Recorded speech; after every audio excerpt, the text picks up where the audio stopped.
Good morning, everybody. We're kind of doing the part two of the Moto Guzzi Convert, rehabilitation again. For those of you that didn't see part one, it was a yard find. Actually, I did see it on Craigslist originally, but it was over a year that I tried to get something going with the owner on this, and he's a very busy guy, and it just.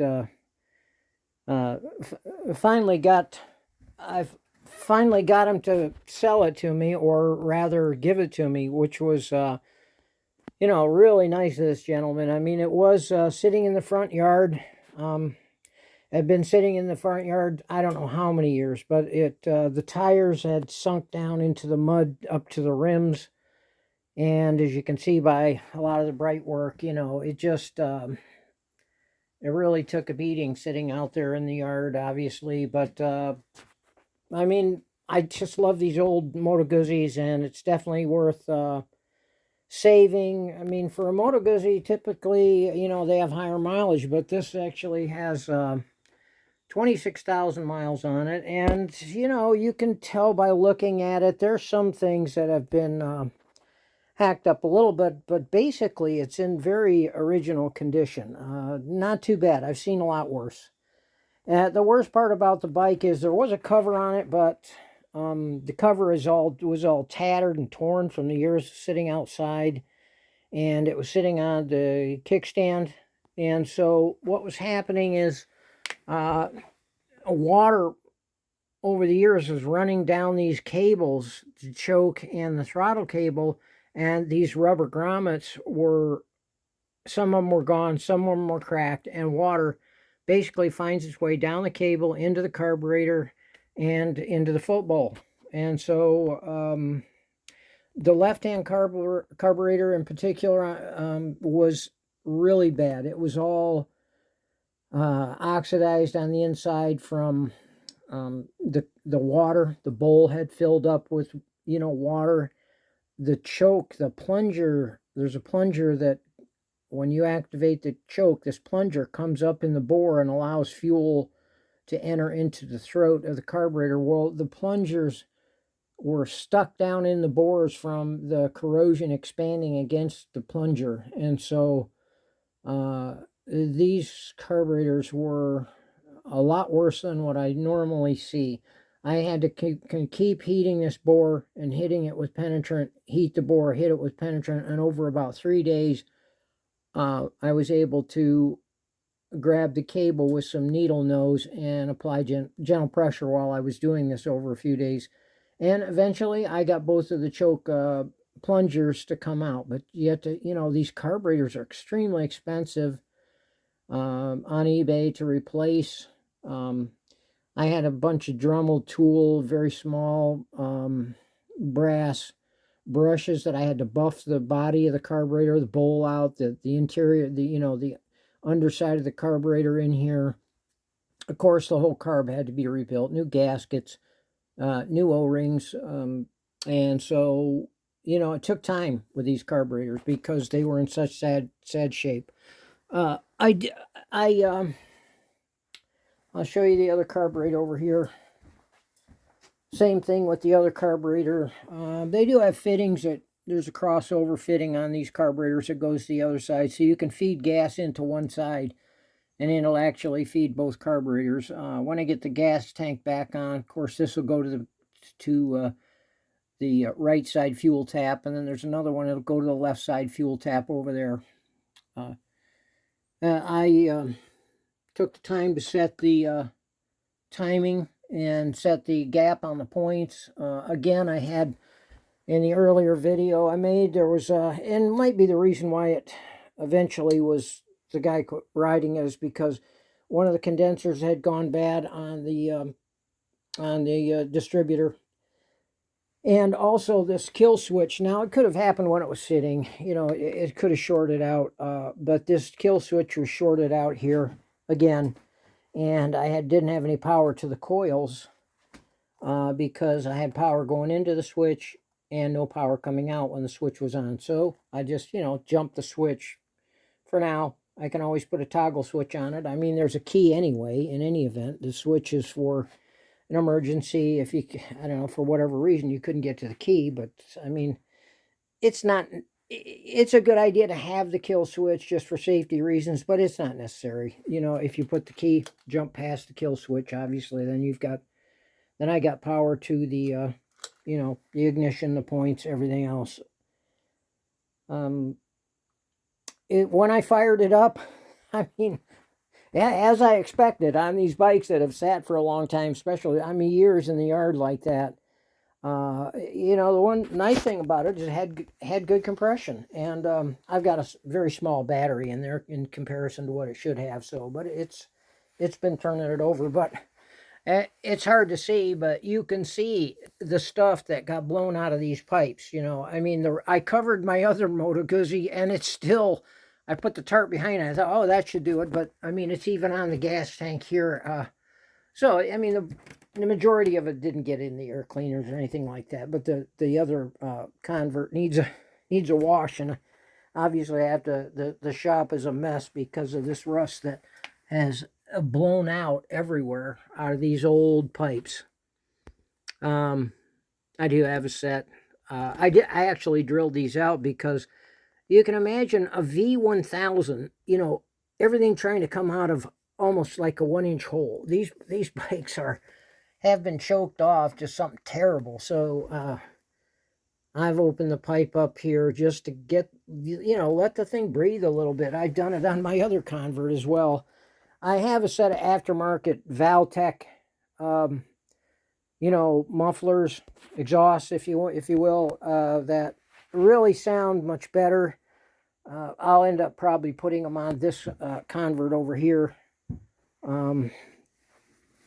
instead of using them on there, and then I might use these exhausts on this one, but you know, who knows. This is just the first stage. I can't, this is basically a shop that I just use for storage and working on lawn tractors and things that I need to do outside, but anyway, I can't get the bike down to the other shop until the front brake is fixed, and all the brakes, of course, are frozen. These calipers are needing to be either rebuilt or replaced. Obviously, this has got a bleeder that's been broken off on it, and I unbolted them so you can roll the bike. But anyway, this caliper, you can see, I mean, the master cylinder is trashed, so this going in the garbage.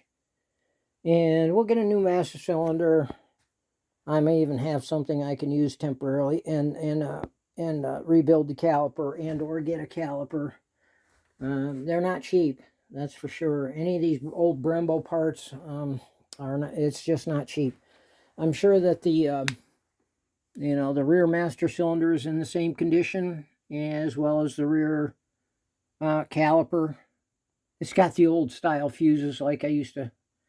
Like the old, you know, Bosch style fuses that reminds me of my old Volkswagen Bugs back in the 70s. My late model, well, late 60s Bugs for nothing and drive them to school. And anyway, it's got those old style fuses in there. And again, it did come with some very hard to find luggage on here. I love this tail trunk. I'm not necessarily a big touring guy with all the chrome and everything on here, but the fact of the matter is it's convenient. So I probably use it on the other bike.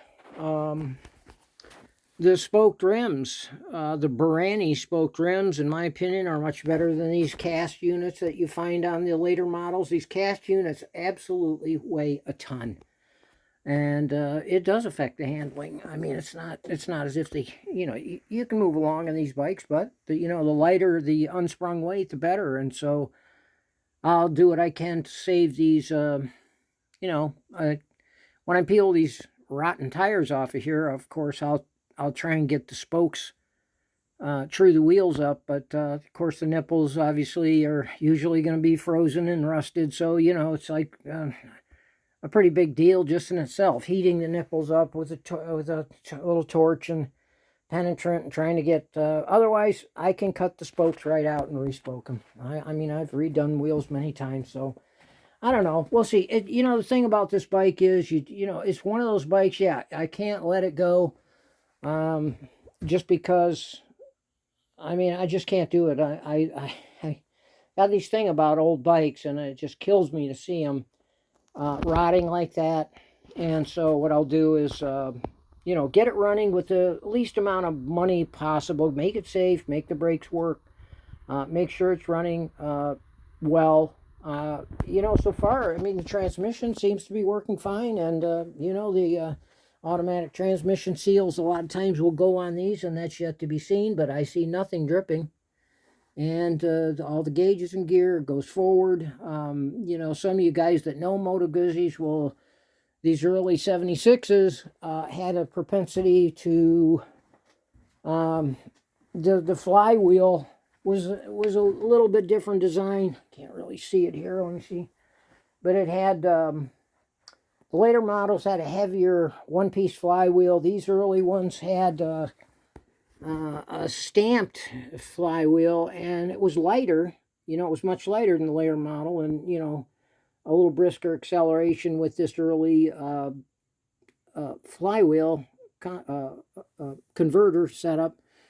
But they were also known to crack and leave you stranded. You know, you'd be going down the road or something like that, and all of a sudden the thing would fracture, and then you'd be basically stranded. So, you know, and then you've had people that have had them in there, and, you know, they haven't any trouble with them. So it just depends. Of course, the distributor is kind of in a tough spot. You got to pull the tank to get to it, but it's in there. Anyway, let's have let's see if she's gonna fire right up here. The battery might be a little low.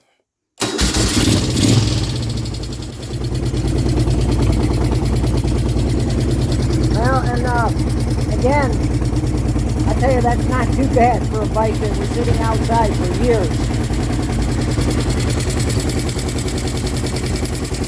A lot of work went into these Del Order VHP 30s. That's the trick, is to get these just right. These cables actually are a little bit too short. So I got the adjusters all the way down here and here. That's not a big deal. I'll work around that. Anyway, there you go. Ran out of gas there, but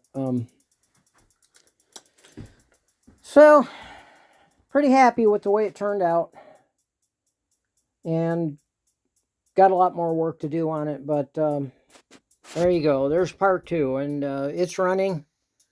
Pretty excited about that. And we'll see you in part 3. I got to get it down to the other shop, fix the front brake.